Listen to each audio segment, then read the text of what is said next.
오늘 본문 말씀을 보면 바울은 하나님의 심판이 이방인뿐만 아니라 유대인들에게도 임했음을 지속적으로 설명해 가고 있습니다.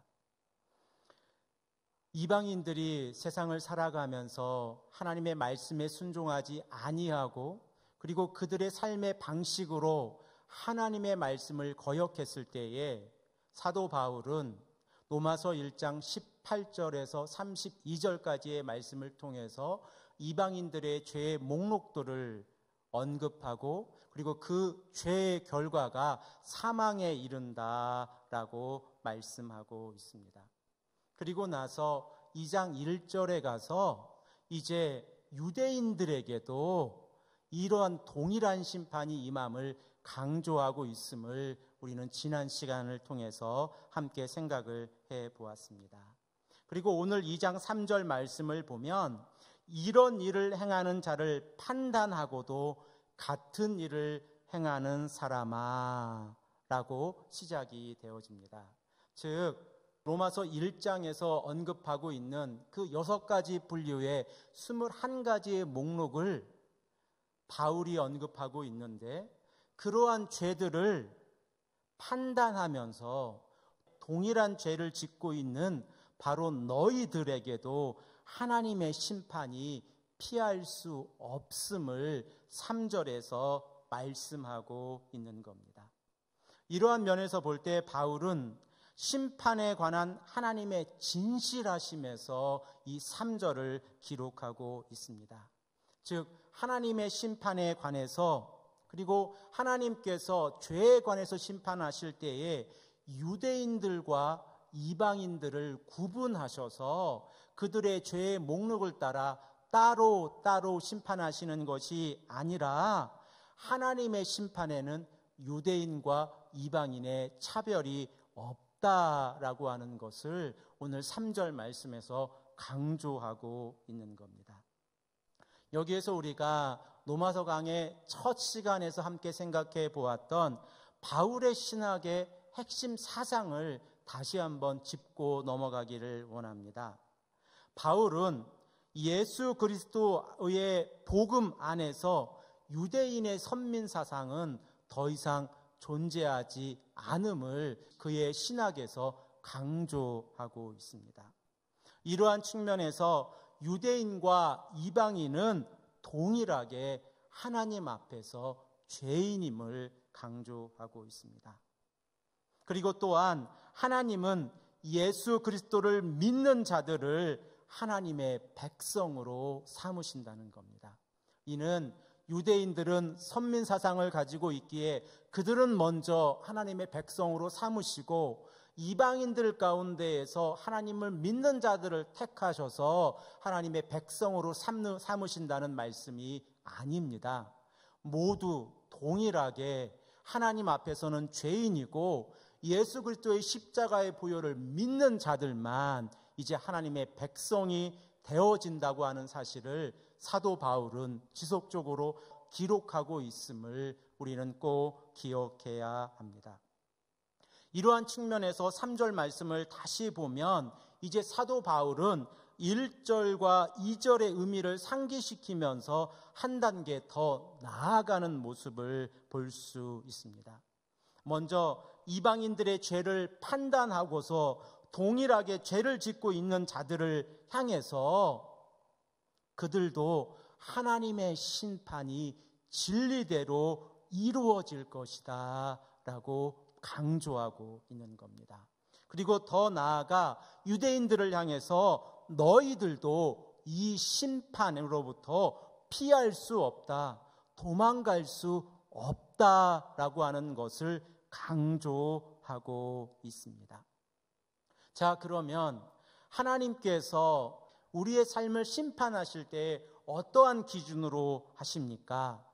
하나님의 진실하심을 기준으로 우리의 심판이 이루어짐을 우리는 꼭 기억해야 합니다. 우리의 행함이 아니라 우리가 예수 그리스도를 믿음으로 하나님 앞에 나아갈 수 있다고 하는 사실을 우리는 꼭 기억해야 합니다. 달리 말씀을 드리면 유대인들이 자신들이 가지고 있는 선민 사상을 가지고 하나님께 나아갈 수 없음을 바울은 오늘 말씀을 통해서 기록하고 있는 겁니다. 그리고 나서 4절 말씀을 보면 이렇게 기록되어져 있습니다. 혹 내가 하나님의 인자하심이 너를 인도하여 회개하게 하심을 알지 못하여 그의 인자하심과 용납하심과 같이 참으심이 풍성함을 멸시하느냐라고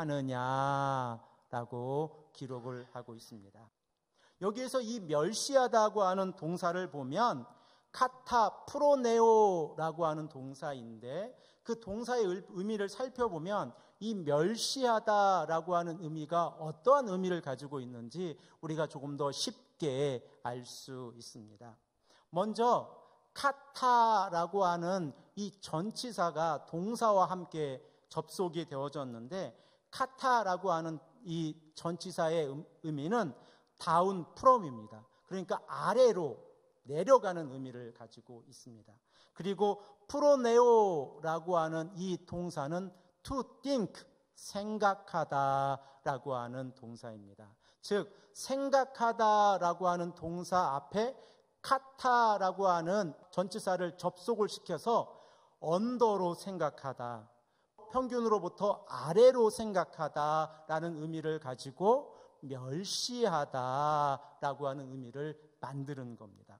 자, 그러면 이 동사가 목적어를 가지게 되는데 무엇을 멸시하고 있는가, 무엇을 평균 이하로 생각하고 있는지를 우리는 본문을 통해서 알 수 있습니다. 그 첫 번째 사용되어져 있는 목적어가 하나님의 인자하심입니다. 인자하심, 자비라고 하는 것은 우리가 너무나 잘 알고 있는 바와 같이 갈라디아서 5장 22절, 23절에서 기록하고 있는 성령의 9가지 열매 가운데에서 5번째 열매에 해당되는 항목입니다. 그리고 또한 로마서에서 살펴보면 로마서 11장 13절에서 24절까지 바울은 참 감람나무와 돌 감람나무의 비유를 설명해서 이야기합니다. 그러면서 11장 22절에 가서 이렇게 말씀합니다. 그러므로 하나님의 인자하심과 준엄하심을 보라. 넘어지는 자들에게는 준엄하심이 있으니 너희가 만일 하나님의 인자하심에 머물러 있으면 그 인자가 너희에게 있으리라. 그렇지 않으면 너도 찍히는 바 되리라 라고 말씀하고 있습니다. 즉 바울은 로마서 11장 13절부터 24절까지 참 감람나무에 돌 감람나무를 접붙이는 이 비유를 통해서 예수 그리스도에게 너희들이 접붙임을 당할 것인데 그 접붙임을 당할 때에 하나님의 인자하심에 거하면 너희들도 그 인자하심으로 인해서 그 가지가 찢기지 않게 될 것이다 라고 말씀하고 있는 겁니다. 그러면 이 인자하심이라고 하는 이 의미는 구원과 연관되어져 있습니다. 하나님의 인자하심을 멸시한다라고 하는 것은 우리가 하나님의 구원에 참여하지 않는다, 우리가 하나님의 구원을 멸시한다라는 의미로 해석할 수 있습니다. 이러한 의미에서 디도서 3장 4절에서 7절까지의 말씀을 보면 이 인자하심이라는 단어가 어떻게 구원과 연결되어져 있는지 너무나 잘 기록되어져 있습니다. 디도서 3장 4절 말씀을 보면 이렇습니다. 우리 구주 하나님의 자비와 사람 사랑하심이 나타날 때에, 여기에서 이 자비가 인자하심이라고 하는 헬라어 명사입니다. 이제 5절에 이렇게 기록되어집니다. 우리를 구원하시되 우리가 행한 바 의로운 행위로 말미암지 아니하고 오직 그의 긍휼하심을 따라 중생의 씻음과 성령의 새롭게 하심으로 하셨으니 6절 말씀을 보면 우리 구주 예수 그리스도로 말미암아 우리에게 그 성령을 풍성히 부어주사 7절 말씀에 우리로 그의 은혜를 힘입어 의롭다 하심을 얻어 영생의 소망을 따라 상속자가 되게 하려라고 기록하고 있습니다. 즉 하나님의 인자하심, 하나님의 자비하심과 사랑하심이 나타날 때에 우리를 구원하신다는 겁니다.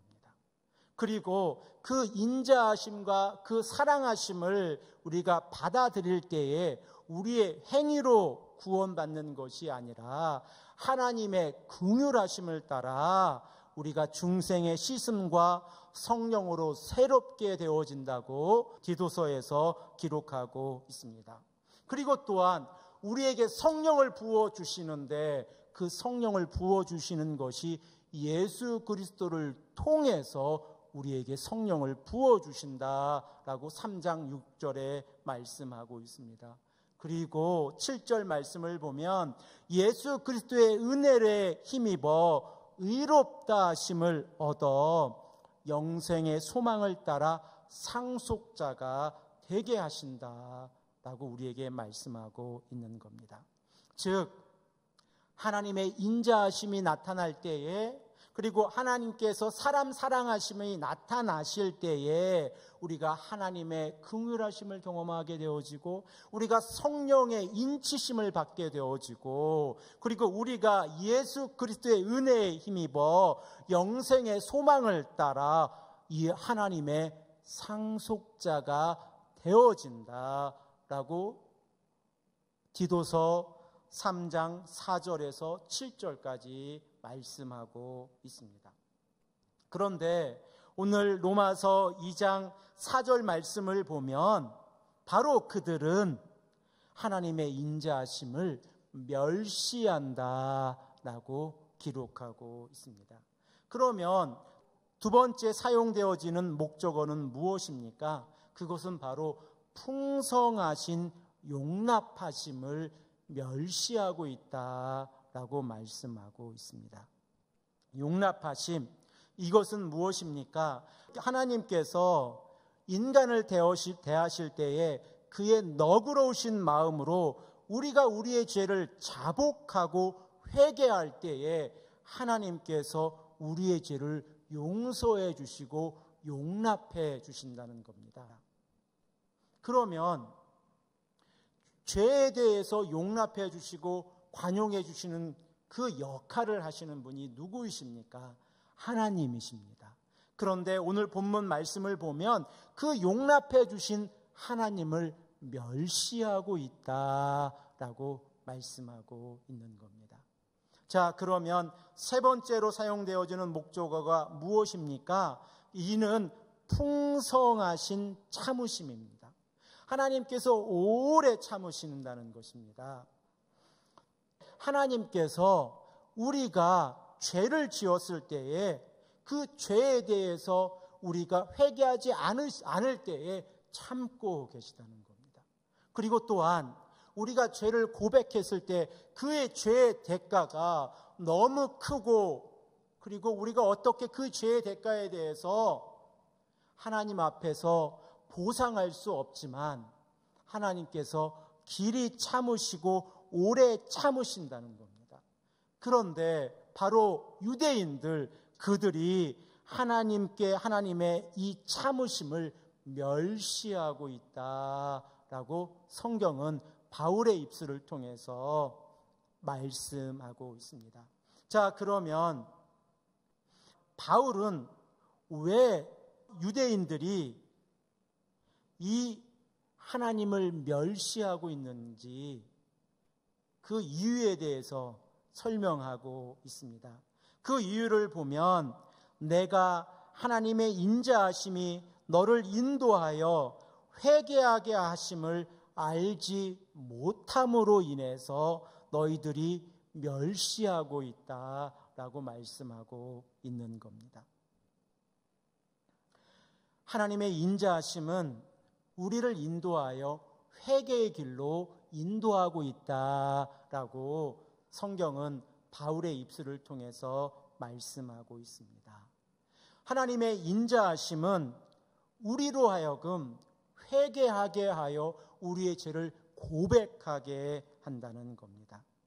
그러면 우리가 하나님의 인자하심을 따라 회개한다고 하면 우리에게 주어지는 축복이 무엇입니까? 그리고 또한 하나님께서는 우리가 우리의 죄를 회개하고 나아갈 때에 우리에게 어떠한 축복들을 예비해 놓고 계십니까? 이는 에베소서 2장 5절에서 6절까지의 말씀을 통해서 우리에게 너무도 잘 설명하고 계신데, 에베소서 2장 5절 말씀을 보면 이렇습니다. 허물로 죽은 우리를 그리스도와 함께 살리셨고 너희는 은혜로 구원을 받은 것이라. 또 함께 일으키사 그리스도 예수 안에서 함께 하늘에 앉히시니라 하심이라 라고 기록하고 있습니다. 이 에베소서 2장 5절에서 6절까지의 말씀을 근거해서 보면 하나님의 인자하심을 경험한다고 하면 우리는 그리스도와 함께 다시 살아나는 역사에 참여하게 되어집니다. 또한 그리스도와 함께 부활에 참여하게 되어지고 또 그리스도와 함께 하늘 보좌에 앉히시는 그러한 축복을 우리에게 예비하고 계시다는 겁니다. 누구에게 이러한 길을 예비하고 계십니까? 하나님의 인자하심을 따라 우리의 죄를 회개하고 예수 그리스도를 구원자로 영접하는 자들에게 이러한 축복을 예비해 놓고 계시다는 겁니다. 자, 그러면 이러한 축복을 예비해 놓으셨는데 성도로서 이 땅을 살아가는 자들은 이러한 축복에 참여하기 위해서 어떠한 삶을 살아가야 합니까? 에베소서 1장 4절 말씀을 보면 이렇게 기록되어져 있습니다. 곧 창세 전에 그리스도 안에서 우리를 택하사 우리를 사랑 안에서 그 앞에 거룩하고 흠이 없게 하시려고 라고 기록하고 있습니다. 하나님께서 우리를 회개의 길로 인도하시는 것은 우리가 이 땅을 살아가면서 거룩하고 흠이 없게 하시려고 라고 바울은 에베소서 1장 4절에서 말씀하고 있습니다. 또한 에베소서 1장 9절에서 12절까지의 말씀을 보면 모든 성도들이 그리스도 안에서 하나 되게 하시려고 이러한 축복을 예비해 놓으셨다는 겁니다. 특별히 10절 말씀을 보면 이렇습니다. 하늘에 있는 것이나 땅에 있는 것이 다 그리스도 예수 안에서 통일되게 하려 하심이라 라고 말씀하고 있습니다. 즉, 이 땅을 살아가는 자들이 예수 그리스도의 십자가의 보혈을 통해서 새롭게 지음을 받은 자들이 거룩하고 흠이 없게 살아가는 것은 그 공동체 안에서 그리스도 안에서 하나가 되어서 하나님께 영광을 돌리고 살아갈 때에 하나님께서 우리에게 영원한 생명의 축복을 예비해 놓고 계시다라고 말씀하고 있는 겁니다. 이러한 측면에서 보면 바울이 하나님의 인자하심이 너를 인도하여 우리를 인도하여 회개하게 하심을 알지 못하느냐라고 하는 의미가 어떠한 의미인지 우리는 너무나 잘 알 수 있습니다.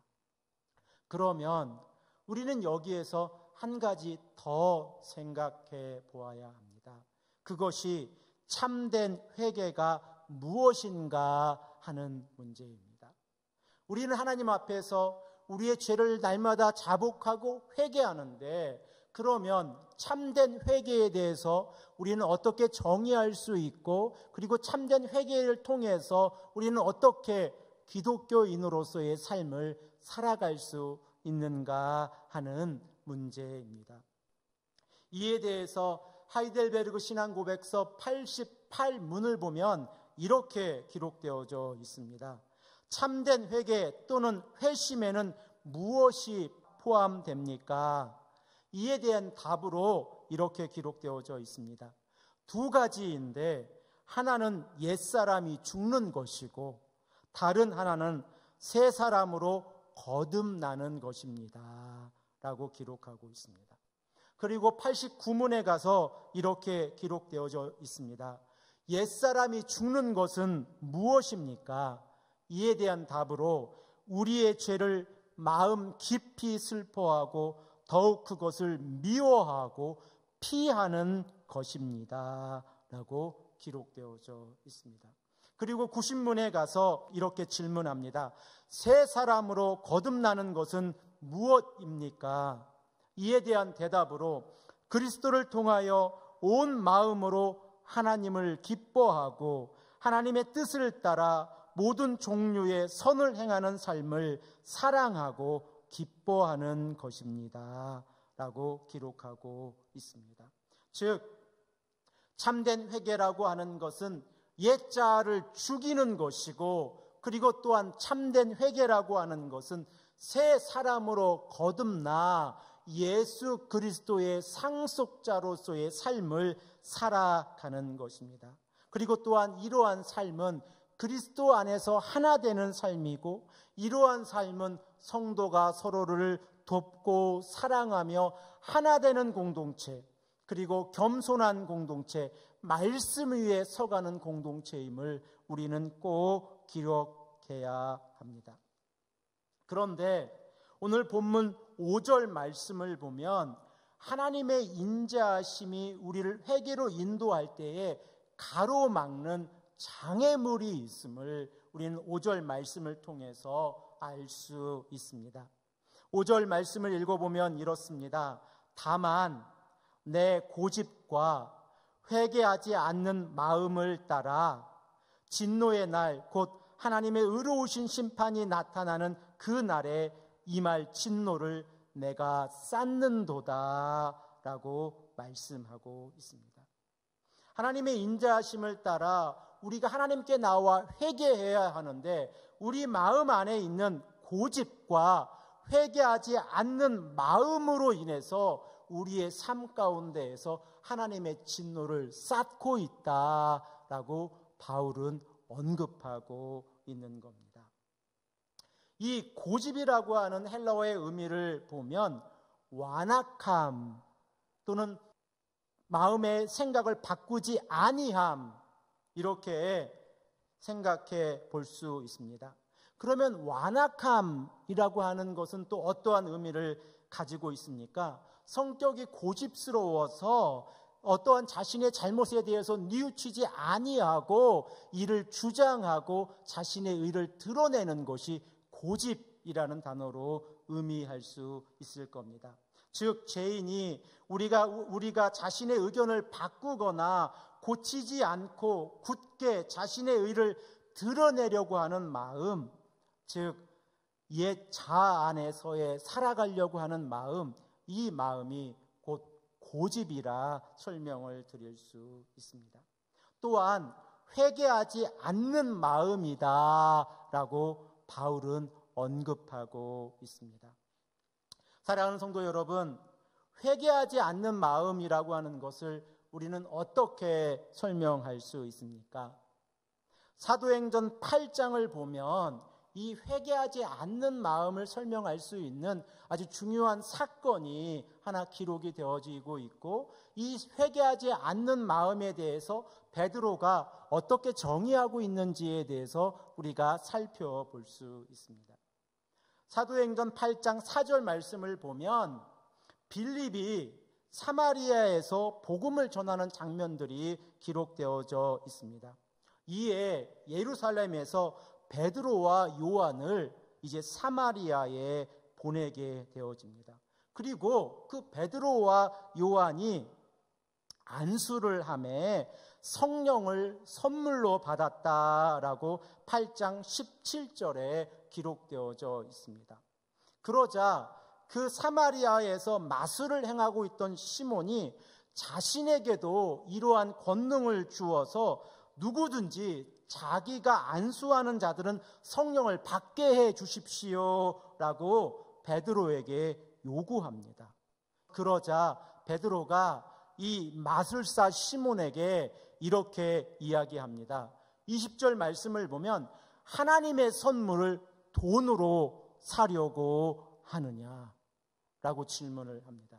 그리고 21절에 가서 보면 하나님 앞에서 내 마음이 바르지 못하다라고 말씀하고 있습니다. 그리고 22절 말씀을 보면 이 악함에서 회개하고 주께 기도하라 라고 이 마술사 시몬에 대해서 언급합니다. 그러면서 23절 말씀에 이렇게 이야기합니다. 내가 보니 너는 악독이 가득하며 불의에 매인 바 되었도다 라고 말씀하고 있습니다. 이 말씀을 근거해서 보면 베드로가 이 마술사 시몬의 그 마음을 들여다볼 때에 그 마음 안에 회개하지 아니하는 악한 마음이 있는데 그 회개하지 아니하는 그 악한 마음을 베드로가 설명할 때에 악독과 불의가 가득하다라고 설명을 하고 있는 겁니다. 그러면 다시 본문으로 돌아와 보십시오. 바울은 로마서 2장 5절 말씀을 통해서 다만 내 고집과 회개하지 아니하는 마음, 즉 자신의 마음에 옛 자아의 삶으로 살아가려고 하는 그 고집, 아집과 하나님 앞에서 회개하지 않는 마음, 이를 베드로의 입술을 빌리어서 설명을 하면 악독과 불의에 가득 차 있는 마음으로 인해서 하나님의 심판 앞에서 진노를 쌓고 있다라고 말씀하고 있는 겁니다. 자, 그러면 오늘 로마서 2장 3절에서 5절까지의 말씀을 통해서 우리는 무엇을 생각해 보아야 합니까? 우리도 이 땅을 살아가면서 회개하지 않는 마음을 가지고 있을 수 있습니다.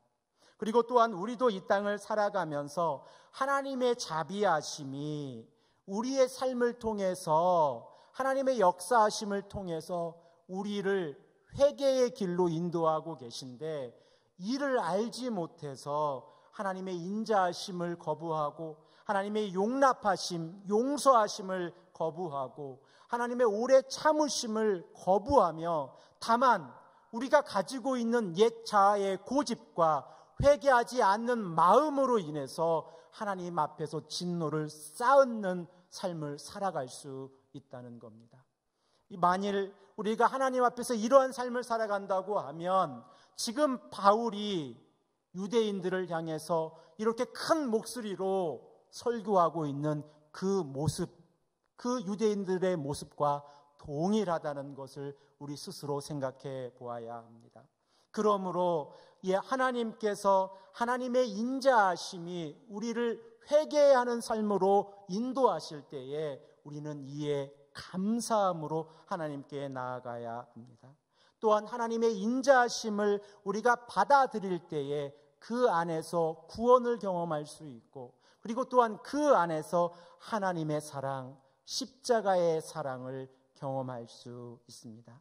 또한 이렇게 살아갈 때에 성도들이 거룩하고 흠이 없는 삶을 살아갈 수 있도록 우리가 노력할 수 있고 예수 그리스도 안에서 하나 될 수 있음을 우리는 기억해야 합니다.